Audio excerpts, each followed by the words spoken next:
everybody listen with open hearts, that we can accept what you have to say. We praise all in your son's name. Amen.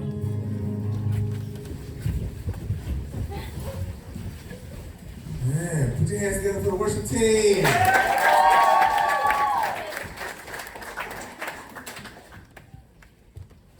Emma was up here singing her, doing her thing today too, boy. Woo. Emma and Noah. We're gonna make a record, man. Called Leo and the Band. And my whole responsibility is just to get up and say, hey, here's the band. And they come up and sing. And I'll come up at the end and say, thank you for listening. Boom, Leo and the Band. Good morning. Good morning. How y'all doing today? Good night last night? Yes, no? Y'all find counselors and stuff like that? I was like innocently walking to someone else's cabin last night. That sounds weird. I was going to the shindig to some friends' cabins last night, and somebody was just ran up on me last night like I was getting arrested. I ain't gonna say who it is. I'm just staring at him. Yeah, he gonna look around like I ain't looking at him. But he just ran up on me with a flashlight. Hey! He thought I was playing the game, but I wasn't. But I guess y'all was looking for counselors last night, and he thought he was gonna get like extra points for finding me. First of all, I was like walking in the middle of like the field. I wasn't even hiding. So, but hopefully you guys found some people last night. Cool? Funky? No? Yeah, thumbs up. All right, sweet. All right, well today is what, Thursday morning? Tuesday. It's only Tuesday? We still got like what? 4 days, baby. Man. All right. Well, last night we talked about this guy named who? No, Jesus. And no, David, yes. We talked about David last night, and we talked about David in this battle versus who? Goliath. Why is it that every story I talk about, somebody always dying? Like, y'all going home, and your parents gonna look at your notes, and it's gonna be like, dead, dying, head cut off, falling out of windows. Like, what kind of camp was this? Like, what is happening at this camp? Like, Mom, God was just screaming, and all he was talking about was dying. Well, this story today I got to talk about, guess what it has to do with? No! Aww! It's actually got something to do with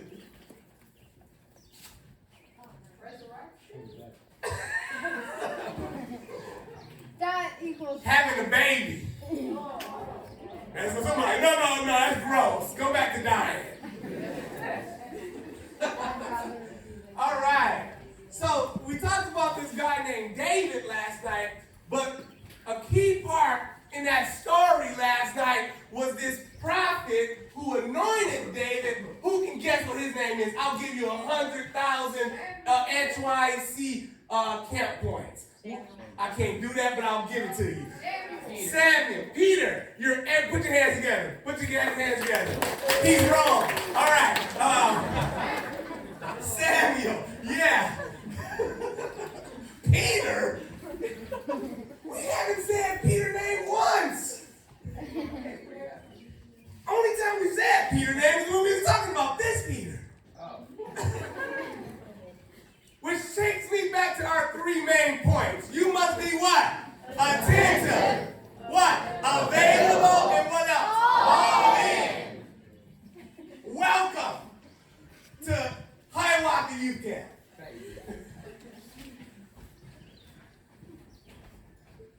I forgot. You made me forget what I was talking about. Okay, yes, Samuel. So there's this guy named Samuel who anointed David. Samuel, anointed, he's a prophet. And remember when he walked into that city, the city was even scared that he even came in there. Like the Bible said that he was what? They were trembling. And he was like, hey, peace, I'm here, peaceably. peacefully. Yes, I'm hearing peace. There you go. I'm hearing peace. And it's like, okay, thank you. And so, all that to say, like this guy, he anointed David as king, and he had also anointed Saul as king. The first two kings of Israel. He anointed those two. God used Samuel to anoint these two kings, and then he dies later on. That's the only time I'm going to mention death, okay? I know. But it was awesome. Let me just help you understand this, because we're going to talk about his mama. Where's no? Where's no? There you go, right there. Come on up. Put your hands together for no. Yeah. All right. So, clap 2 times if you hear me. Clap 3 times if you hear me. All right. I'm gonna need y'all to stay with me on this one, because this story is not. It's exciting, but you gotta stay with me. It's not like the fighting story we talked about last night. But it's a good one. But you gotta stay focused. This one is gonna test you a little bit. It's one that I kind of struggle with. Like, should I give this one in the morning or the evening? But I believe in other people, not you. But I believe in other people that they're gonna stay focused on this one. You was thinking about Peter. You gotta gain some trust with me, okay? But I believe you can focus on this. Can you stay with me? Yeah. Win-win is back. I believe in you. All right. It's got to deal with this struggle. So stay with me. And it's got some hard names. So we're going to see if Nolan can get through these hard names. So you may be able to laugh a little bit. Can you handle people laughing at you? All right, because I'm going to laugh. And it's some hard names. That's why I'm going to have you read this one, because it's hard for me. So go to 1 Samuel. That's right before 2 Samuel. Just in case you was looking for it, okay? 1 Samuel, is that all right? You good? In your notes, put misfits.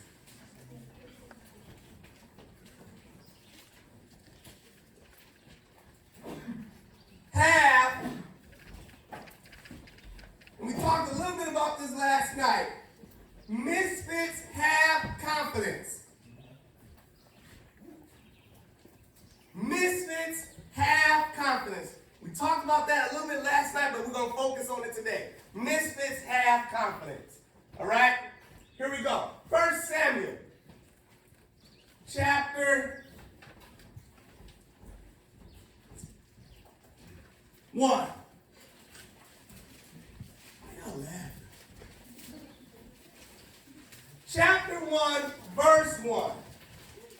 So we're about to talk about how Samuel got on this earth. This is good, y'all. All right, here we go. Stay with me on this. Y'all gonna say clap 3 times if you hear me. All right, here we go. There was a certain man from Ramathaim, a Zuphite from the hill country of Ephraim. What? Whose name was Elkanah, son of Jeroham, the son of Elihu, Sure. the son of Tohu, Yeah. the son of Zuph, Right. an Ephraimite. What you say? Ephraimite. That's right. He had 2 wives. All right. How many? 2. How many? 2. All right. You could do that back in the day, just in case y'all like, what? Yeah, you can do that, all right? One was called Hannah, and Peninnah. Uh-huh. No, Peninnah. Sure. Whatever. Peninnah had children. She not lying. She don't matter. Go ahead. Peninnah had children, but Hannah had none. Year after year, this man went up from his town to worship and sacrifice to the Lord Almighty at Shiloh, where Hophni and Phinehas, the 2 sons of Eli, were priests of the Lord. Whenever the day came for Elkanah to sacrifice, he would give portions of the meat to his wife Peninnah and to all her sons and daughters. But to Hannah, he gave a double portion. How much? Double. Why? No, he ain't read that part there. Because he loved her. All right. Now, why? Because he loved her. All right. Keep going. And the Lord had closed her womb. The Lord had did what? That means she couldn't do what? So one of his wives could have kids and one couldn't. Hannah could not. Elkanah loved her still, and he gave her double portions because he what? Loved her. Keep going. Because the Lord had closed Hannah's womb, her rival kept provoking her in order to irritate her. Woo! This went on year after year. Year after year, the other wife used to irritate her, get on her nerves, talk about her because she couldn't have what? Kids. Couldn't have a baby. She talked about her over, and I'm telling you, some of you may think that this is not a big deal, but this is huge. Back in the day, a woman's worth was her having kids. Like that was her value. That is really what made her a woman. When a man married her, that's what really, truly brought value to their relationship, is how many kids she can birth out of this relationship. So if she couldn't birth anything out of this relationship, it meant for her is that she really didn't bring anything to this marriage. There was no value to her. But the Bible said her husband really, truly what? Loved her. Even though she felt like she couldn't bring what? Value. And this girl, this other wife, used to just boo boo. I don't know if that's what she used to do. But it says year after year, irritate her. Anybody got people in their life that irritate you? Yes. Some of y'all like I'm sitting next to them. Don't be doing that. Supposed to do that but not behind their back, okay? All right, no. But year after year, very seriously, in something that she couldn't even control. Like, she couldn't control having kids. This other wife would irritate her about something like basically, let's say it's like a disease that she had, and talk about it. Like a disability. Keep going, Nolan. This is interesting. Go ahead. Whenever Hannah went up to the house of the Lord, her rival provoked her till she wept and would not eat. This is mean. This is bullying in the Bible. Keep going. Her husband Elkanah would say to her, Hannah, why are you weeping? Why don't you eat? Why are you downhearted? Don't I mean more to you than 10 sons? Once when they had finished eating and drinking in Shiloh, Hannah stood up. Now Eli the priest was sitting on his chair by the doorpost of the Lord's house. In her deep anguish, Hannah prayed to the Lord, weeping bitterly. And she made a vow, saying, Lord Almighty, if you will only look at your servant's misery and remember me, and not forget your servant, but give her a son, and I will give him to the Lord for all the days of his life, and no razor will ever be used on his head. As she kept praying to the Lord, Eli observed her mouth. Hannah was praying in her heart, but her lips were moving, but her voice was not heard. Eli thought she was drunk. Wait a minute.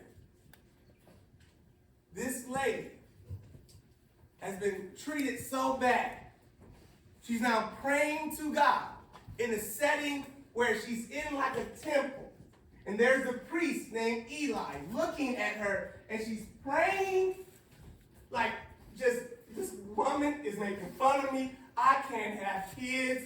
I'm praying to you, Father. Father, and the Bible tells you everything she said, and the priest is actually looking at her, and the Bible says not a word is coming out of her mouth, but her lips are moving to a point that the priest thinks she's what? Drunk. That she's drunk. Like she's like crying out, and he's like, woo, somebody is lit. Why this girl coming to the church drunk? Keep going, watch, look with this interaction. And said to her, how long are you going to stay drunk? Put away your wine.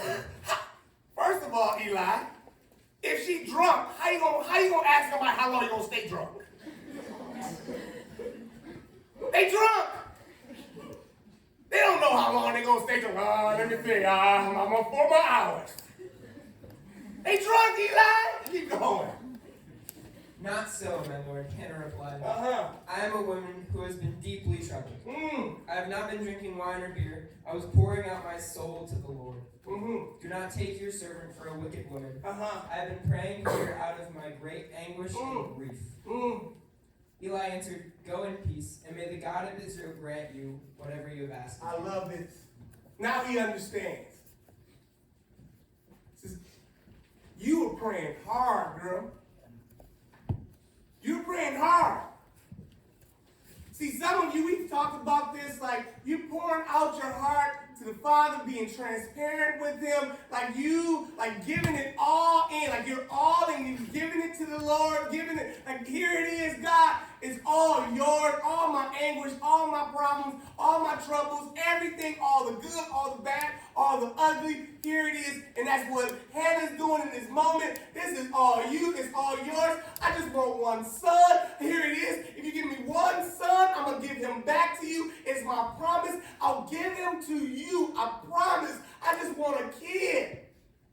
And Eli sees that and says, wait a minute, I think you drunk. Finds out, like, wait a minute, no, you just really in some pain. You know something? I'm interceding with you. You know, may the Lord grant you whatever you ask him for. Go in peace.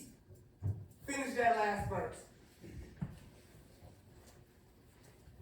She said, may your servant find favor in your eyes. And she went her way and ate something, and her face was no longer downcast. Go one more verse. Early the next morning, they arose in worship before the Lord, and then went back to their home in Ramah. Elkanah made love to his wife. Oh, I'm sorry. Don't read that part. It's rated PG-13. All right. And the Lord remembered her. And the land. All right, cool. All right. They prayed together. All right. They prayed together.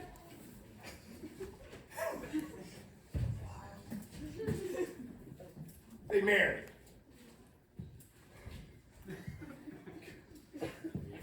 Yes. What's so great about it? They did what married people do. And she got pregnant. And she got pregnant, and then, let's give Nolan a hand.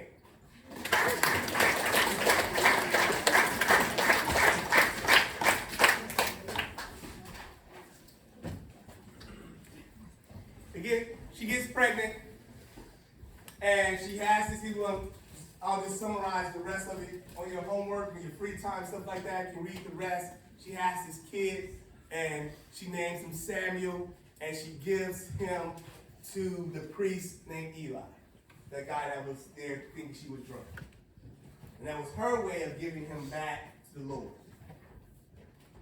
This lady couldn't have a kid, and getting teased about it, she says, Lord, I'm going to give them back to you, and she does exactly that. She has the kid, she weans him, she nurtures him so he's able to, sustain without a mother. Then she gives him to Eli, and then he becomes basically like Eli's son. All that to say is this is the interesting part. God uses this lady's son as a part. Like Eli is like an adopted, Samuel is like an adopted kid. He is what we would consider, what we've been talking about that starts with an M. Samuel is a what? Misfit. God uses a misfit to change the world. Eli has sons, but his sons are tripping. And God uses Hannah, who couldn't have kids, to use her in her confidence in God, her faith in God, like we talked about last night, to change a situation that she did not give up. Like, God, this is what I want. I'm praying to you. And his son Samuel changes the world. He is used to anoint Saul. He's used to anoint David. And David, next thing you know, the Bible calls him a man after God's own heart. And Jesus actually comes from David. Jesus in the lineage of misfits. Remember, David was the least among his what? Brothers. Samuel is a what? Misfit. Hannah is broken. She's a broken woman. She would be considered a what? Misfit.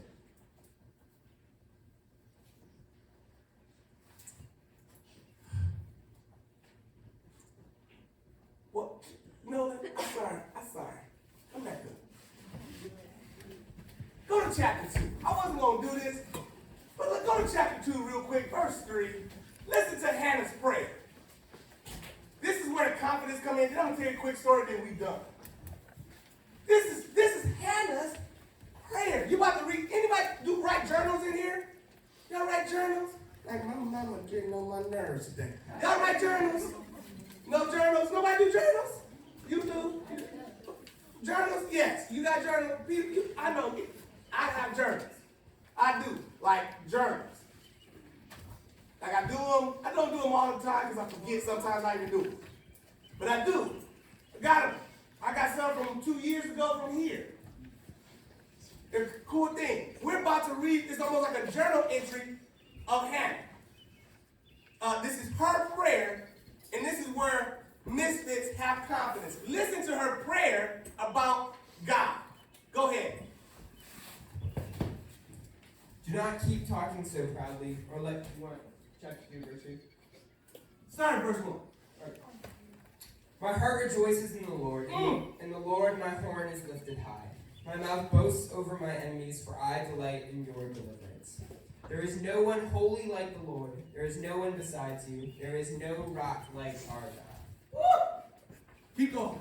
Do not keep talking so proudly, or let your mouth speak such arrogance. For the Lord is a God who knows, and by him deeds are weighed. The bows of the warriors are broken, but those who stumbled are armed with strength.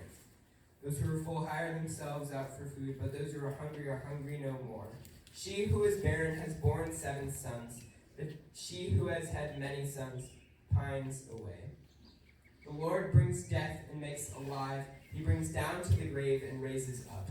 The Lord sends poverty and wealth. He humbles and he exalts. He raises the poor from the dust and lifts the needy from the ash heap. He seats them with princes and has them inherit a throne of honor. For the foundation of the earth are the Lord's. On them he has set the world. He will guard the feet of his faithful servants, but the wicked will be silenced in the place of darkness. It is not by strength that one prevails. Those who oppose the Lord will be broken. Will be what? Will be what? Broken. Read 10. You can stop at 10. The Most High will thunder from heaven. The Lord will judge the ends of the earth. He will give strength to his king and exalt the horn of his anointed. All right. Man, does it sound like she has confidence in God? She's saying, God, basically, in all of that, in her prayer to God, you are all that. You have all power in your hands. You can put people from the dust, people to poor, you can raise them up to be kings. You can take a woman, and she knows this, who can't have kids, and you can make them have 7. You can take someone who is king and bring them down to be poor. You can take someone who is dead and bring them alive. You are the man, because misfits have what? Confidence.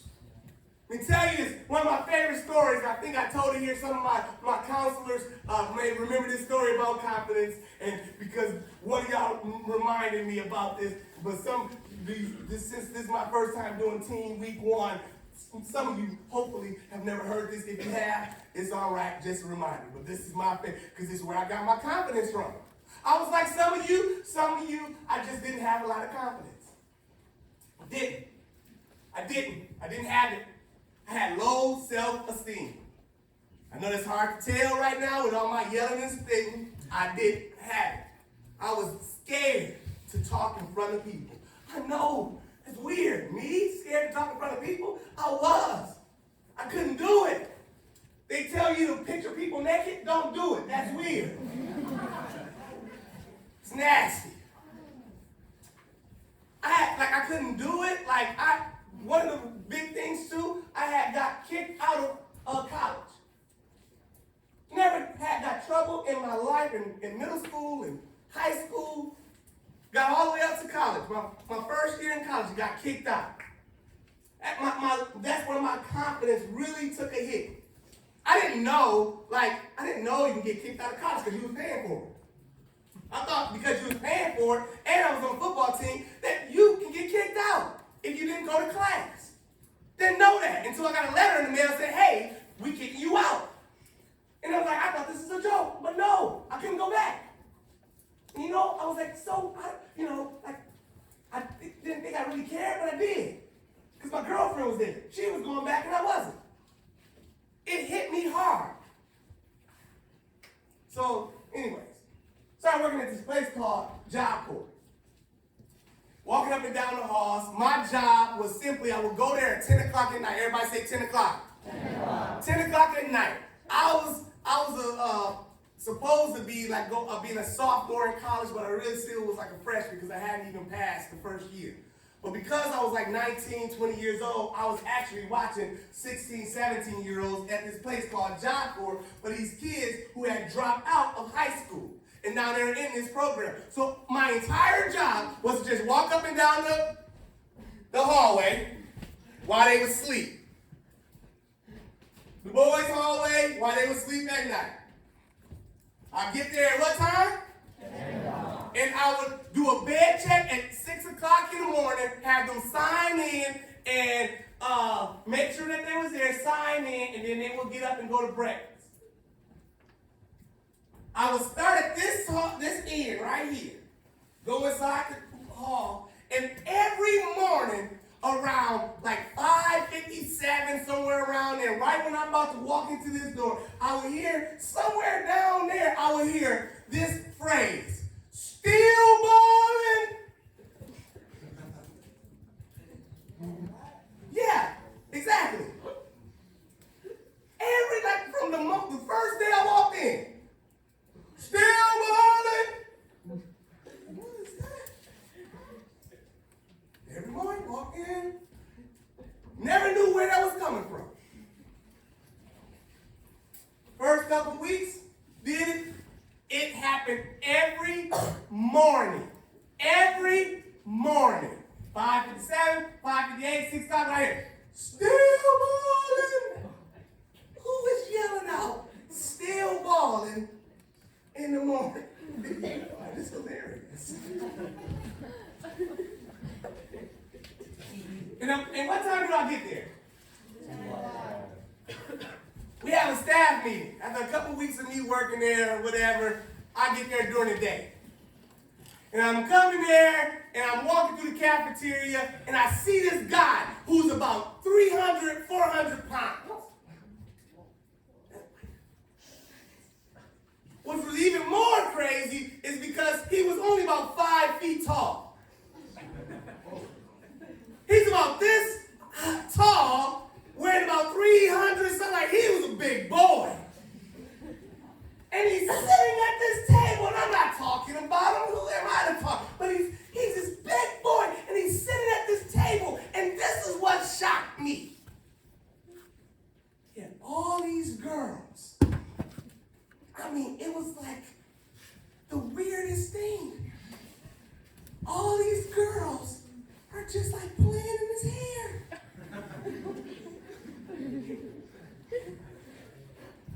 I mean, they're just playing in his hair.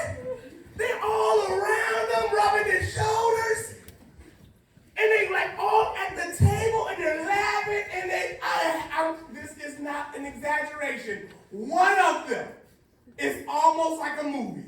One of them is actually feeding him. I am not lying to you.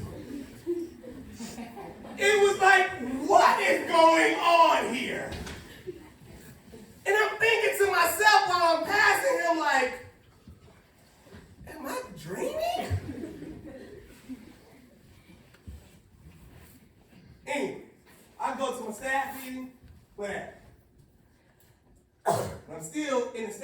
and just thinking about, like, what do those girls understand about that guy? Like, he's just sitting there, and those girls are, and there's other guys around, you can tell like they may be jealous and stuff like that, but he's just loving it. He's just enjoying it. So, instead of me that night starting at this end of the hall, I start at that end of the, that end of the hall that morning when I worked the shift. 5:57, and guess whose room I'm starting at? His room. I mean, not his room, but the guy's room. And just when I'm putting my key in his door, never knew this. This is how bad of an employee I was. Didn't even know who this. Like, I didn't even know he was on the floor. I mean, I knew, but I just really didn't focus. Like, I put the key in the door, open up. The moment I put the key in the door and I open it up, guess what comes out of that door? Still balling! And I open the door, there he is without a shirt on, in his underwear, sitting at the edge of his bed.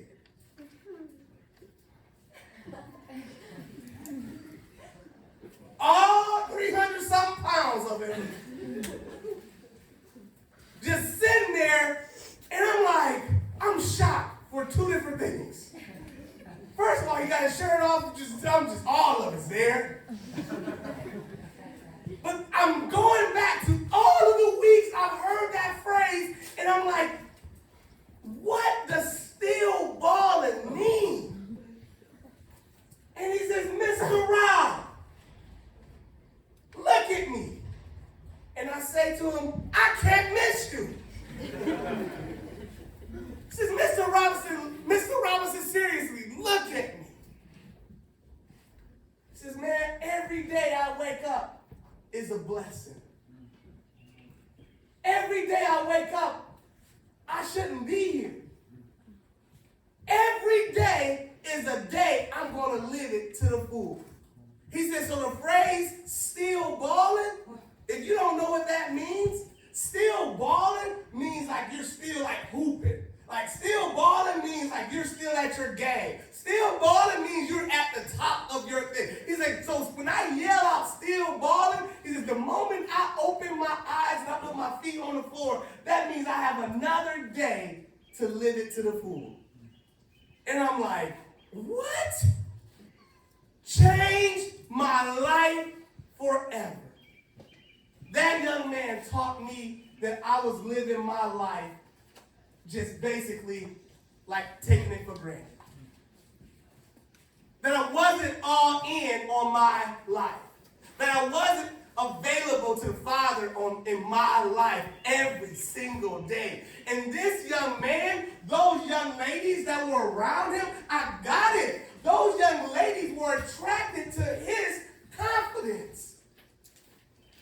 Those friends that he had throughout, once I started seeing him around throughout my time there, I saw that they were attracted to his confidence. He had the highest grades at that place. He had took a full advantage of it. He was going to college at that place. He was going to carpentry school. He had did their driving training program. He had dropped out of school, almost died, but now he was taking full advantage of every opportunity because of two words. What? Still balling. Confidence. Misfit. So with that being said, y'all, misfits have confidence. And it's not about your outsides, what we found out today, but we also learned that last night. The Lord looks at your what? Inside. I promise you, it's your confidence. Have that. Have that. And it's not your confidence in like a skill. It's not your confidence in being the best basketball player. It's your confidence knowing that God has molded you. Let's pray. Love you guys, but I can't wait till the rest of this week, man. Hannah, I love it. She had confidence in God.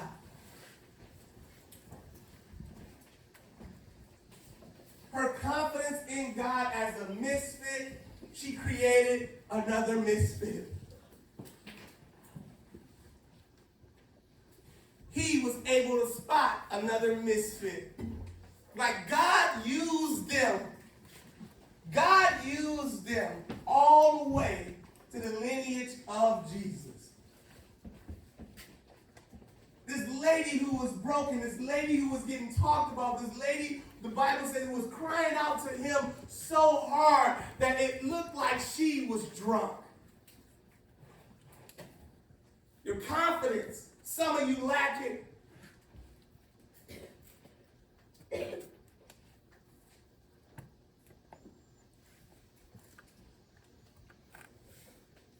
Your brokenness, we've talked about it, we're going to keep talking about it. Let it fuel you. It can bend you, but don't let it break you.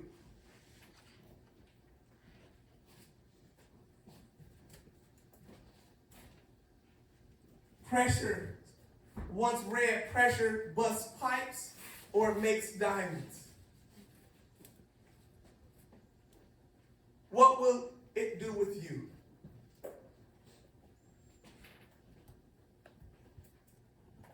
Dear Heavenly Father, I just thank you for these young people. I thank you for them today. I thank you for that young man that taught me a very valuable lesson. It wasn't a pastor in that moment, but it was a young man sitting at the edge of his bed, just understanding that life can be taken away at any moment. And he wanted to live it to the full. But he didn't live it to the full when it was like just drinking as much as he could or getting high as much as he could or whatever. He was trying to take full advantage of a program in that moment. So I pray just like that these young people understand that this life, like we've talked about, is just a vapor. It's just a mist. But they can have confidence in you, that they can walk assuredly in you. Just like David runs up to Goliath. Just like Hannah prays to you. Just like Samuel anoints another king with another king that he thinks that may even kill him, that they have confidence and faith in you. God, I pray that as misfits, no matter where we come from and how we are, God, I pray that our confidence in you will override anything else. That we will have this confidence that will push us forward into your calling, into what you created us to be.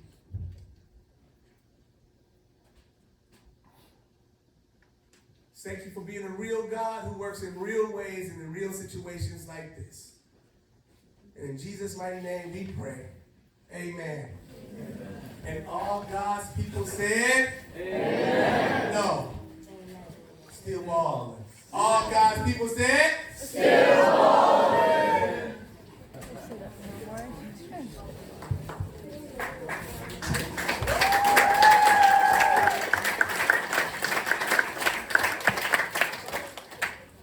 I hope tomorrow morning at whenever you get up for breakfast, all across the grounds, we hear that, all right?